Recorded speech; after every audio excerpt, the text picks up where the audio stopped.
So the year was 2003. We had just entered a new console generation. Nintendo, Sony, and newcomer Microsoft had all released their new consoles, but Sega had gone third-party just to survive. After spending some time porting their various Dreamcast games to the then-current consoles, we were left finally wondering, when are we going to get a new Sonic game? Well, in 2003, we finally got our answer. That game is Sonic Heroes. Released in late 2003 or early 2004 for the Nintendo Gamecube, Microsoft Xbox, and Sony Playstation 2, Sonic Heroes broke new ground as the first new multi-platform Sonic game. I remember the trailers for this game all showed new team action, spoiling that Shadow had survived his fall from Sonic Adventure 2 and all the different teams.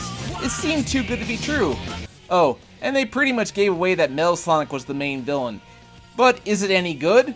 Well, let's find out. I'm playing this on GameCube because that's the best version. I've heard horror stories about the PS2 version, so this time around you have 12 playable characters from 4 teams. First up is Team Sonic, which consists of Sonic, Tails, and Knuckles. Team Dark, which consists of Shadow, Rouge, and newcomer E123 Omega, who's pretty much there so they don't have to bring back Gamma. Team Rose, which consists of Amy, Crane the Rabbit, and Big, and finally Team Chaotix, which consists of Espio the Chameleon, Charmy the Bee, and Vector the Crocodile. These guys were actually introduced in Knuckles Chaotix, a game that I do not own, and therefore I cannot review. Strangely enough, that game has never gotten a digital re-release. I'm not sure why, but I've heard it's because 32-bit games are hard to emulate. Also, the Chaotix are missing one member, Mighty the Armadillo, who has never shown up again. Well, we've got a plot to talk about, so let's begin, shall we? So we begin our story with Sonic running through a canyon, because apparently Sonic lives like a hobo in between games. So Tails and Knuckles arrive in the tornado too. I'm assuming Knuckles has left somebody else in charge of guarding the Master Emerald. Anyway, Tails gives Sonic a talking letter from Eggman who's all, "I'm going to take over the world again," and so Sonic heads off to save the day once again. Meanwhile, Amy is once again wanting to find Sonic, while Cream and her pet Chow, Cheese, yeah it's a pun, but hey, it's not the worst pun I've ever heard, and Big want to find Chocola and Froggy because it looks like Sonic has kidnapped them. So they head off to find Sonic. Team Chaotix is going about their day when a package arrives from a client who tells them that he can pay them handsomely. Espio doesn't have a good feeling about this, but Vector and Charmy tell him to go along with it anyway, to which he agrees. Alright. And finally, we have Rouge breaking into Eggman's vault to find some secret treasure, but she comes across something unexpected. Shadow was inside the capsule. Meanwhile, Omega opens fire on Shadow, believing him to be a robot. Rouge puts a stop to it and pretty much sums up what they're going through. You're mad at Eggman for sealing you in this room. And you can't remember anything, can you? Well, that's convenient. Amnesia, one of the most overused plot devices in fictional history. So with that, the three decide to go look for Eggman together and get answers. Everything is largely pretty standard. Everyone goes to the exact same places, and they even encounter each other with some very flimsy reasons being for why they fight. Sonic, this time there's no way out of marrying me. Okay, Amy's officially a psychopath. We could probably talk this over and figure out that we have no reason to fight? No? Okay then, never mind, carry on. Some of the dialogue is cheesy, which fits with this game's more lighthearted tone. What is this game, for little kids? Well, I guess it is, so the joke's on me. So the characters confront Eggman multiple times in the exact same way, and usually he just mocks them in some way. But he says something very interesting to Shadow. Your memory? What memory? You have no past to remember. What? Uh-huh. So regardless, they find they've been chasing an Eggman robot who's heading off with his armada. Shadow notices a Shadow android laying on the ground and wonders if he's real. You know, can't somebody actually fill him in? Like, just say, this is what happened in Sonic Adventure 2 when we all thought you were dead? And can't they just figure out if he's real by cutting himself open or something? Whatever. Anyway, Metal Sonic copies their data. Oh, and Team Chaotix gets a bit of a hint as to who their client is. So they go through a jungle. More misunderstandings happen as Team Sonic discovers Shadow's alive. That's it? Shadow's alive and well, and that's all you have to say? So instead of explaining things to Shadow, we get some more bad dialogue. Didn't you know? We have a date with Eggman too! Is that so? Well then, it'll be a date to die for. Hey! That's my line! No, I don't believe you've ever said that. Team Rose and Team Chaotix have an even more asinine encounter. So, whatever the case, they all board Eggman's battleships and come across Eggman for one final battle.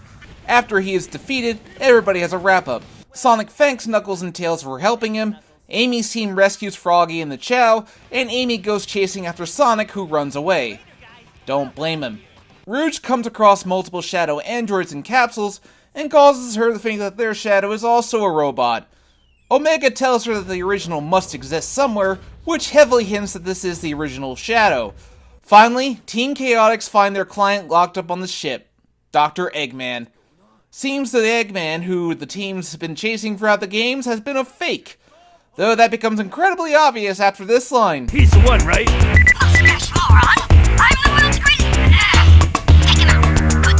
Yeah, so we end Sonic Heroes for now. What can I say about the story? It's pretty dumb, but it's harmless. If you wanted to return to a more basic story after the plot-heavy adventure games, this is the game for you. It's actually kinda nice as it makes summing up the game's plot much easier.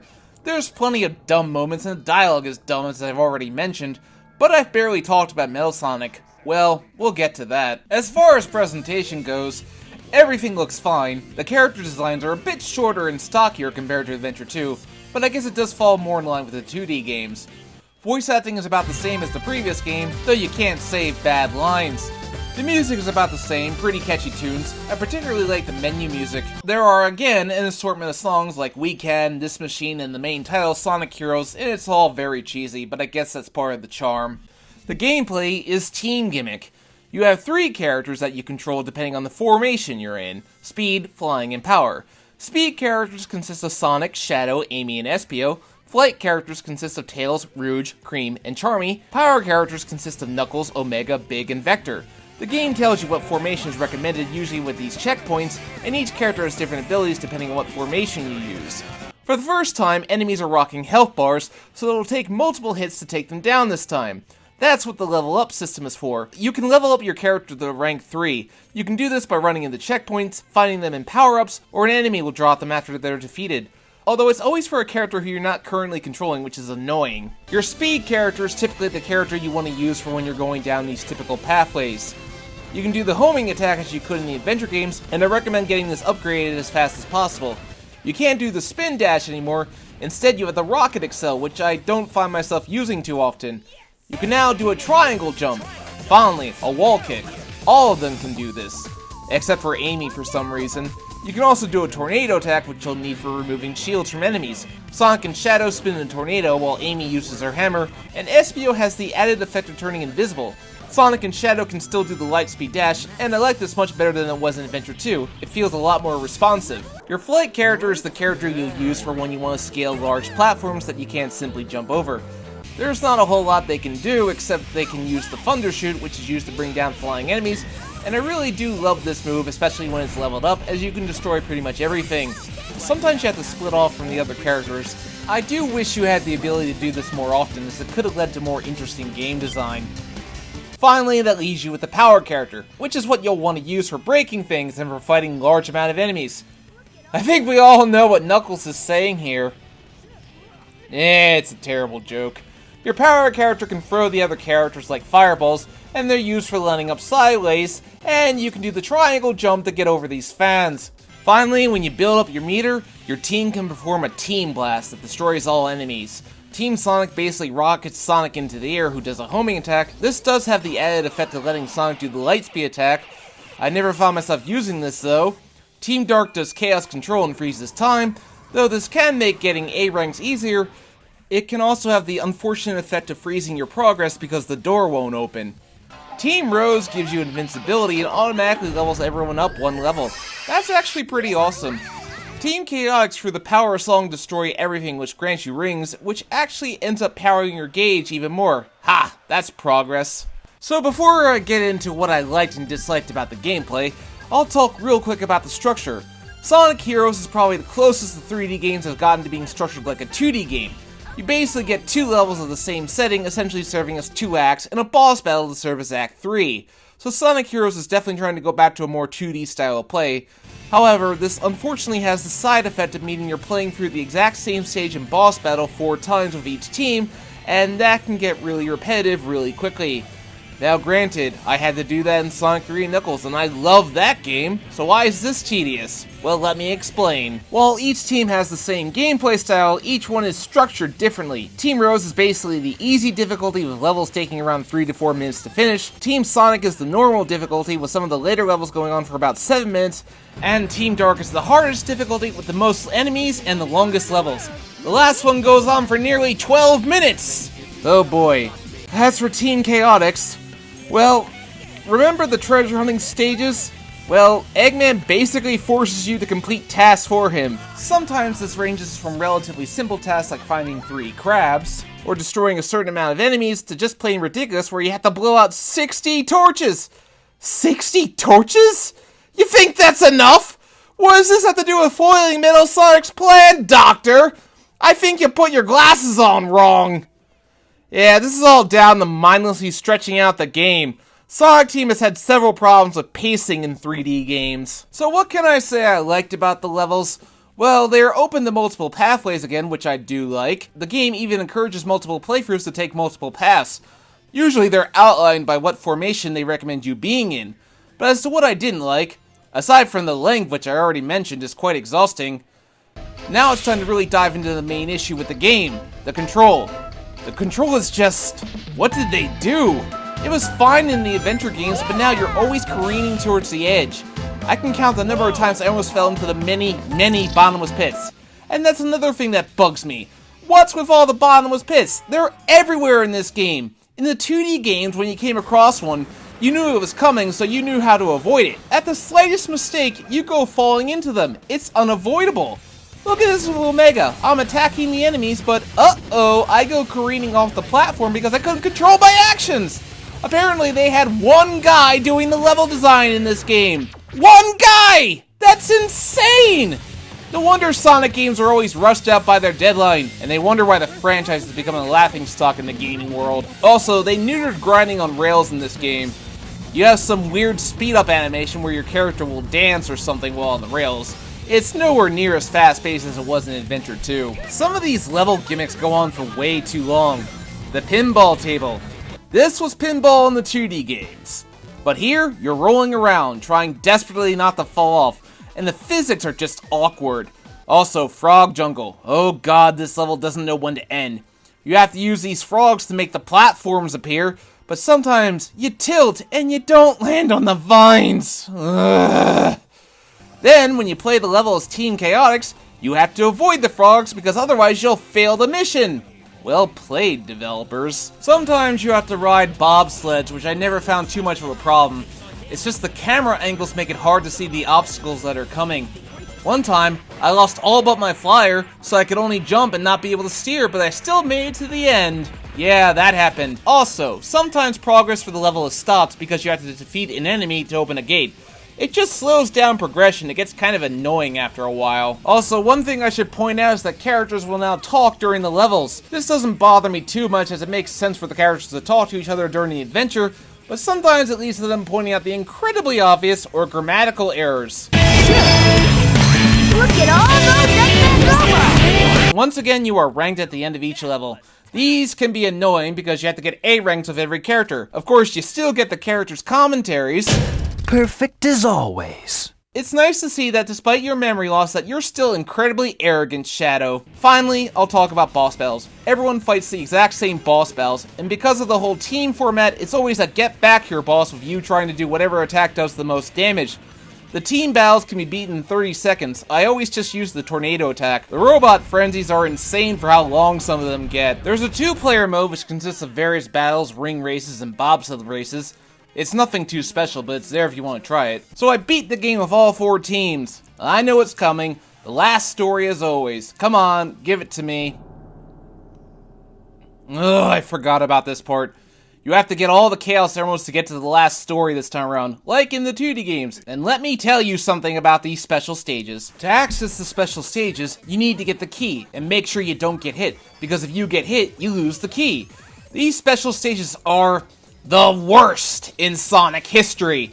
You have to collect these orbs to be able to speed up to catch up to the Chaos Emerald. If you run into the bombs, you slow down and lose your orb energy. Also, sometimes I get stuck on the wall and fall down, thus completely losing my speed. So my recommendation is that you do these with Team Rose. Their levels are the shortest, so if you miss it, it doesn't take much to get back into the game. Finally, let's begin the last story. Eggman is about to reveal who the person who locked him up is when we cut to the outside where the teens meet Neo Metal Sonic. All living things kneel before your master. Wow, this really does take a long time. Though I guess he did inherit the ability to transform his mask from the Chaos data. So now the teams have to fight Metal Sonic. Eggman laments that they don't have the 7 Chaos Emeralds, but everyone pulls them out of nowhere. That's convenient. This is starting to become a trend. Eggman seems to be the main villain, then he has to team up with the heroes against a bigger threat. Sonic wants to go it alone, but Tails and Knuckles decide to help. And we get what might be the funniest line in Sonic history. Okay then, let's get ready to do this. We'll show that creep the real superpower of teamwork! Yeah, let's do that. So the boss fight against Metal Madness. First, you start off as Team Rose, and it's pretty easy. The only thing is that Amy can't attack. Then Control switches over to Team Chaotix, and it's again pretty easy. Finally, you switch to Team Dark, and I died a lot at this part because there's some kind of glitch that causes you to die if you land the last blow as Shadow. Yeah, I started to get the outro, but because I died, I had to redo this part all over again. So finally, Metal Sonic completes his transformation by growing 3 fingernails. Sure. Sonic transforms into Super Sonic while Tails and Knuckles get these bubble things. Did the writers forget that Super Tails and Super Knuckles were a thing? Oh, whatever. So Team Super Sonic takes off after Metal Sonic, who challenges them to a fight. Like all final bosses, it's pretty easy. Just use your attacks to build up your team meter and unleash Team Blast on him. It does have the awesome What I'm Made Of playing going for it.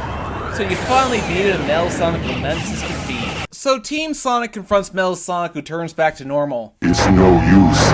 But why can't I defeat you? Because we're Sonic Heroes! That's not really an answer. Sonic opens a challenge to Metal Sonic for a rematch anytime. Everyone heads off to their own endeavors. Team Chaotix chases Eggman for their payment, and Team Sonic heads off to new adventures. So that's Sonic Heroes. Can I recommend it? Not really. It has some things I do like about the game. The presentation, some of the levels are fun, but unfortunately the control is just too off-putting and it kills the game. I think what's really bugging me so far as I replay all the 3D games is all the flaws I pointed out in the adventure games still haven't been fixed, and it's becoming very inexcusable. So yeah, Sonic Heroes is mediocre. Playable, but mediocre. Shoot. Not my day. Well, that wraps up this review. Next up for the 3D Sonic Marathon is Shadow the Hedgehog. Oh dear God, no. Oh wait! By the time this review is done, Injustice 2 should be about out. So instead of continuing with Sonic, my next review will be Injustice 2. Thanks for watching, this is RetrospectGreg signing off. Have yourselves a fantastic day, and take care.